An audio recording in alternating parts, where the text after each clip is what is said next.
युवा वर्ग को इस मामले में बहुत समझने की और समझाने की ज़रूरत है। और जो होती है इस प्रकार की जब होती है, जैसे ये बीड़ी सिगरेट आदि पीने से सबसे ज़्यादा इसमें क्या होता है, निकोटीन। और निकोटीन की लत में जब जिसको आदत पड़ जाए और ना मिले तो पागल जैसा हो जाता है, चिड़चिड़ा हो जाएगा, चिल्ला चोट करेगा, इससे चिड़चिड़ा बेचैनी कर देता है, उसकी एकाग्रता को भंग कर देता है। एक और दूसरा, चाय वगैरह जो पीते हैं अपन ना ज़्यादा, चाय वगैरह वैसे तो पीना नहीं चाहिए। आज हमने अपने घरों को एकदम आम जैसा वातावरण बना दिया। पहले हमारे घरों में कोई भी आता था तो बड़े अच्छे से उनको दूध पिलाया जाता था, ठंडा शरबत पिलाया जाता था, नींबू पानी पिलाया जाता था। लेकिन हमने उसको सबसे पहले क्या परोसते हैं, जैसे ही आया तो चाय रूपी जहर पैर पकड़ा देते, लीजिए साहब आप चाय पीजिए। यानी आप मेहमान के, अपने मेहमान के दुश्मन हो कि दोस्त हो, आप हितैषी हो कि अहितैषी हो। आप हितैषी ने किसी को अमृत पिलाने की जगह क्या पिला रहे हो आप, ये तो इन सब चीज़ों को देख करके लिखा गया है कि जितना भी अपन करेंगे ऐसा है। देखो तम्बाकू, गुटखा, खैनी, पान मसाला के प्रभाव क्या है, तो लिखा है मुंह का पाचन तंत्र, मुख का कैंसर, मसूड़े से खून, दांतों से गिरना, जीभ है, गाल है में घाव है। ट्राई कर देख लेना तुम, जिनके ये गुटखा उटखा खाते ना उनके गालों में हमेशा छाले बने रहते हैं, छाले जैसे बने ही रहेंगे, उनके घाव जैसा बना ही रहता है। ऐसे पाचन तंत्र आदि शक्ति कमजोर होती है और अन्य प्रभाव, हृदय रोग है, डायबिटीज आदि बढ़ने का खतरा भी उनको बना रहता है। गांजा चरस का प्रभाव मानसिक में पड़ता है, याददाश्त कमजोर होती है, निर्णय लेने की क्षमता भी कमजोर होती है, हमेशा भ्रम, डरा डरा बना रहेगा, अवसाद, चिंताग्रस्त बना रहता है। ये सब मानसिक रोग से खतरा होता है। शरीर का हृदयघात, असमान, फेफड़े सूजना, आप जैसे फेफड़ों में सूजन कह लो तो लंग्स फैल गया, अब हो गई उम्र है, अब आप इसको करने के लिए तो बहुत डॉक्टर लोग ऐसे लोगों को क्या कहते थे, भैया अब हम कुछ नहीं कर सकते। तो इस प्रकार ये शराब का लत जो होती है हमेशा दुर्गति के कारण तो होती ही है, दूसरों को बुरा करती ही है। सभी नशों का दुष्परिणाम क्या है, आत्मनियंत्रण, दुर्घटना, अपराध और इस प्रकार के दीर्घकालिक लंबे समय तक प्रभाव, कैंसर, घात, मानसिक अस्थिरता, समय से पहले मृत्यु हो जाती है। इसलिए प्रमाद सर्व दोषं कारणम, प्रमाद और सभी दोषों का मूल कारण अगर है तो वो है उसका नशा।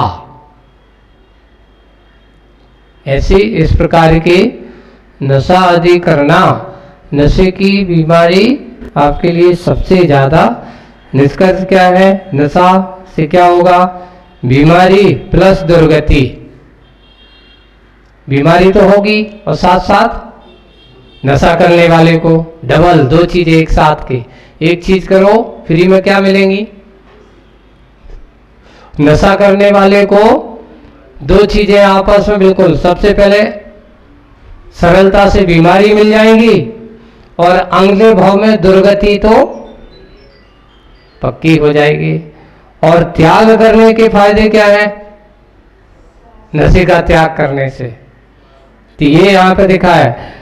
निष्कर्ष ये हो गया कि नशा करने से बीमारी, दुर्गति मिल जाती है, त्याग करने से एक साथ तीन चीजें मिल जाती हैं।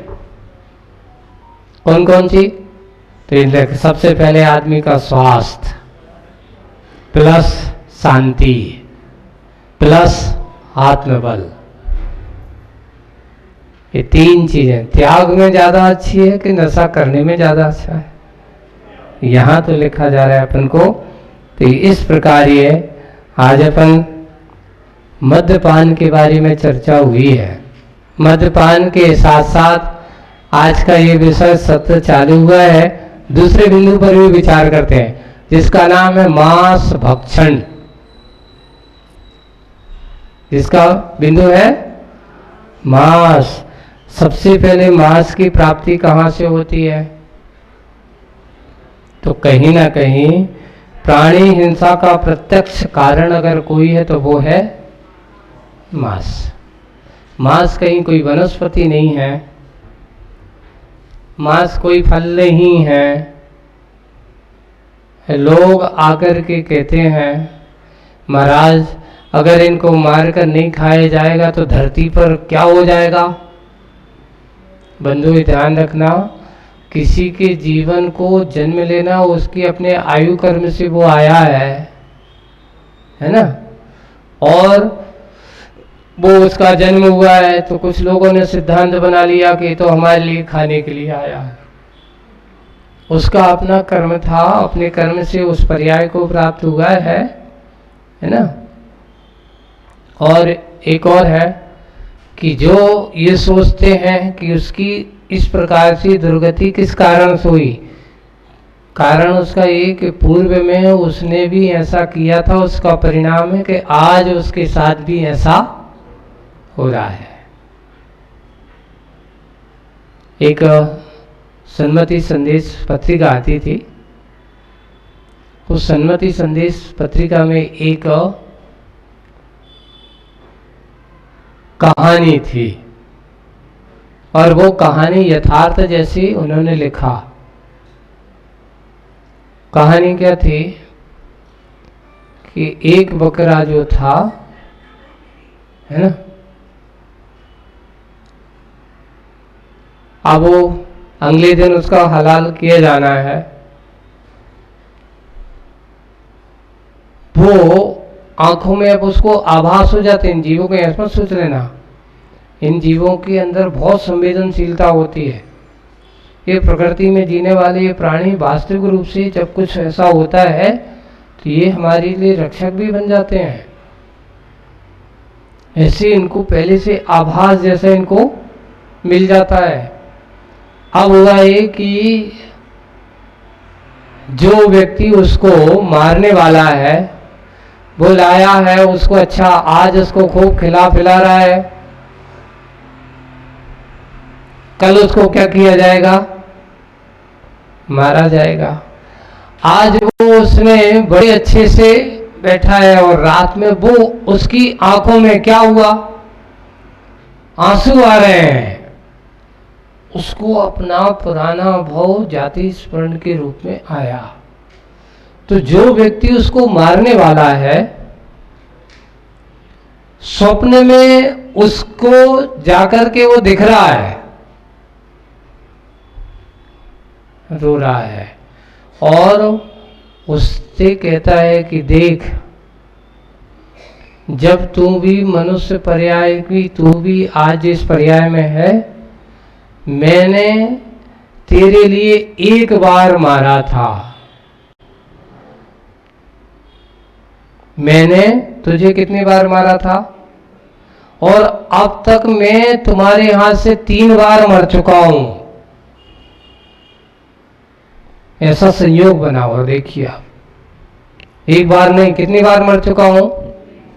तुम हमें, मैं ज्यादा से ज्यादा 1-1.5 साल 2 साल जीता हूं और कहीं ना कहीं से मैं आपके यहां पर संयोग बनता हूं और तुम मुझे एक बार नहीं कितनी बार मार चुका है? 3 बार मार चुका है ना। अभी तो तुम, क्योंकि मनुष्य तुम्हारी 60-70 साल की उम्र है और एक बकरे की उम्र ज्यादा से ज्यादा 15 से 20 साल की उम्र होती है, अगर पूरी जिंदगी अपने जी जाए तो। इससे ज्यादा उम्र नहीं है इनकी। जैसे एक गाय भैंस से ज्यादा इनकी 15-20 साल, 20 साल 25 साल की उम्र होती है इनकी, इससे ज्यादा इनकी उम्र नहीं होती। अभी मैंने अपनी पूरी जिंदगी पूरा नहीं जी पाया हूं और तू हमें कितनी बार मार चुका है।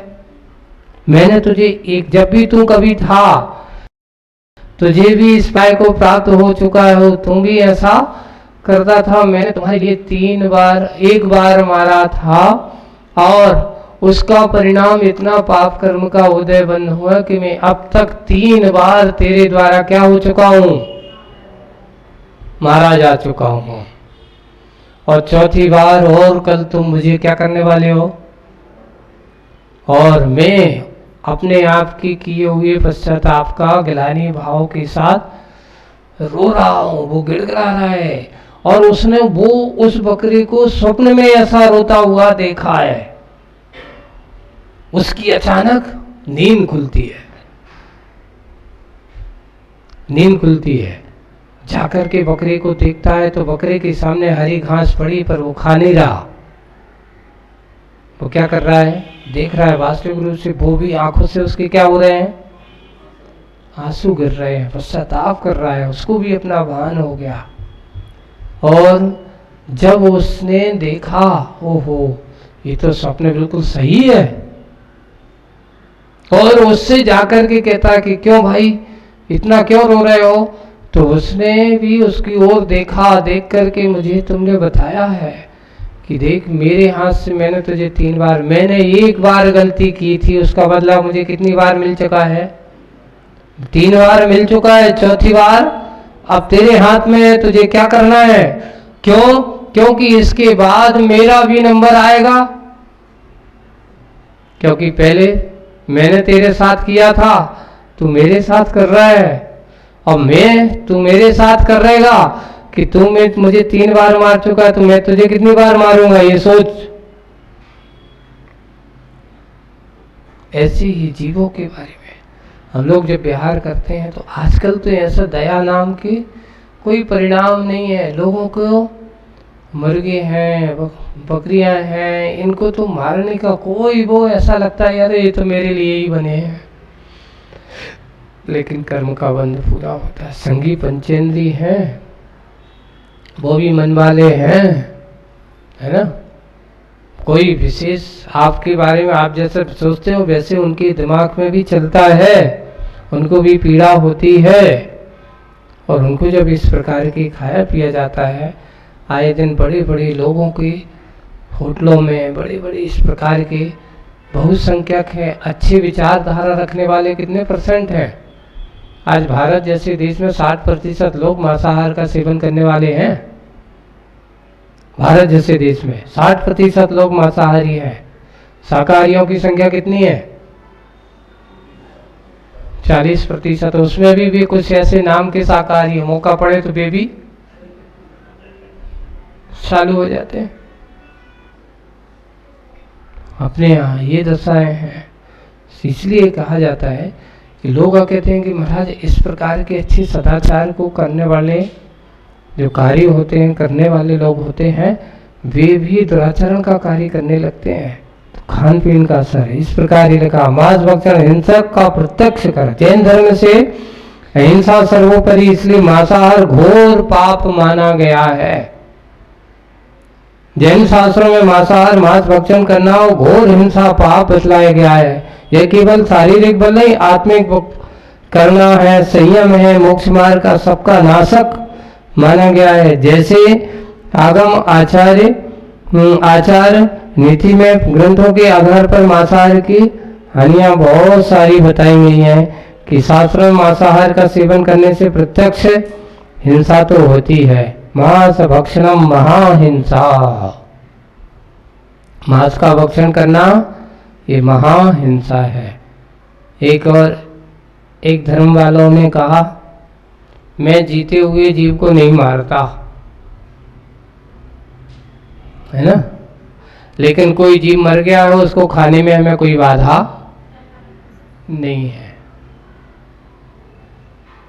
तो देखो पहली बात अपने यहाँ लिखा है, मरा हो चाहे जिंदा हो या मार करके खाओ, मांस तो महाहिंसा का कारण है ही।